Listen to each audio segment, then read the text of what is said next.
Salamu alaikum, sunana Rahama Sado. Ku yi subscribing, sannan ka manta ku yi liking, ku yi comment da kuma subscribe.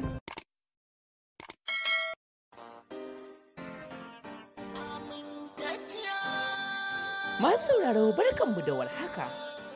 Barkanku da kasancewa da Amintacciya Hausa TV. A yau ne za mu ci gaba da labarin nan na kaddarar makaranta kashi na 3. Kafin mu ɗaura, ku danna mana subscribe, sannan ku danna mana ƙararrawar sanarwa domin sanar da ku sabbin shirye-shiryenmu idan mun ɗora. Ku danna mana like da comment da share domin ƙara mana ƙwarin gwiwa a kowane lokaci. Idan ba ku manta ba dai, a satin da ya gabata mun tsaya ne a inda Malam Nazir ya ga Amina ta riƙe masa hannu tana roƙonsa dan Allah dan Annabi ya tafi da ita gidansu kada su yi bankwana.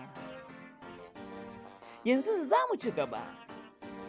Mamaki ya kama ni ganin yadda Amina take kuka, haka nan cikin yanayi na kuka take faɗa min cewa dan Allah malam ka tafi da ni gidanku na zauna a can. Cikin hikima na ce, Amina ki daina kukan, zan tafi da ki, amma yanzu ki je ga fahwar can ki wanke fuskarki sai ki dawo mu yi hoto. Bayan ta je ta wanke fuskarta ne sai na kirawo mai hoto na ce a yi mana hoto. Bayan an yi mana hoto, wasu ɗaliban suka yi ta zuwa suna neman su ma a yi da su. Bayan an kammala hoton, ɗalibai suna ta ci gaba da bankwana da sauran malamai.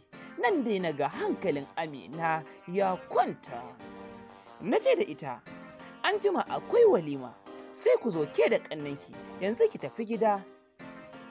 Nan dai Amina ta ce ita a tafau ba ta yadda za a yi su tafi gida ita kaɗai tare da ƙannanta. Ita dai burinta mu tafi tare. Na ma rasa irin hikimar da zan mata domin ta tafi gida. Can dai na ce, yanzu ke banda abinki, ai ba haka ki ba ko? Kawai sai na tafi da ke gidanmu saboda hauka? Na faɗa mata haka ne ganin yadda na yi na rarrashe ta take tafiya gida.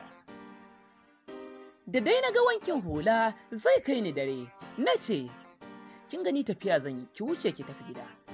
Idan ba haka ba, zan ɗauko bulala ta in zane ki. Nan sai Amina ta ce, Malam yanzu sai ka da ke ni? Na ce da ita, ai shi yafi komai sauƙi tun da kin ƙi yadda da abin da nake faɗa miki. Sai kawai ta tsuguna ta ci gaba da kuka, ni kam akwai wasu sauran ɗaliban da dama suke jira na mu tafi gida tare, kasancewar layin mu ɗaya da su.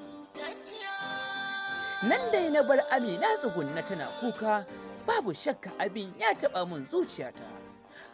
Amma na yi ƙarfin hali na wuce kawai na bar ta a tsugunne tana kuka. Har na yi ɗan nisa na waiga na ga dai tana tsugunne tare da ƙannanta a tsaye a kanta. Kawai sai na ji tausayinta ya kama ni, na koma zuwa wajenta. Ina zuwa na ce, Amina, ta so kin ji? Lokaci guda na ga ta miƙe tsaye. Nan dai na ci gaba da rarrashinta, duk wata kalma ta rarrashi wacce na san ƙwaƙwalwarta za ta iya ɗauka. Na yi ta amfani da ita, daga ƙarshe dai na yi nasara ta haƙura. Amma take cewa, Malam wallahi har tsoro nake, ban so na koma gida saboda yawan aikin da nake yi. Nan na ce da ita, Amina ki yi haƙuri, zan zo na faɗa wa maman taku a daina sake aiki mai yawa. Ta ce da ni, dan Allah malam kada ka sa a dake ni. Ai na ce da ita, a'a ba za a dake ki ba. Ta ce, Malam wallahi kana zuwa sai a dake ni, domin cewa za ta yi dama ina zuwa makaranta ne ina faɗa wa mutane cewa ana dukana. Sai ta ce da ni, Malam da dai mamanmu bata rasu ba, da sai mu je gidanmu da kai, kaga sai ka gaishe ta, domin mamanmu kwata-kwata ba ta da faɗa. Nan dai na ce da ita, ki banda abinki, ana wani zancen kuma sai ki kawo wani. Nan dai na ce Allah dai ya jika maman nan taku, ta ce amin. Sai ta ƙara da cewa, amma malam, wai ni ma idan na mutu zan haɗu da mama? sai na ji wani kalar tausayinta ya ƙara kama ni.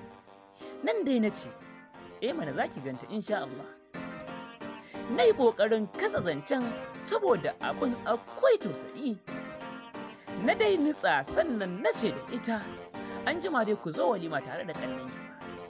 A haka dai muka rabu suka tafi gida, ni ma na wuce abina. Bayan sallar Juma'a, ɗalibai suka yi ta zuwa gidanmu, wasu ma da yunifom ɗinsu. Ka san abinka da yaran firamare, wasu kuma kayan gida suka sawo. Kasancewar na tanadi walimar, sai na siyi zoɓo da kunun aya, na kuma sayi biskit kwali 2.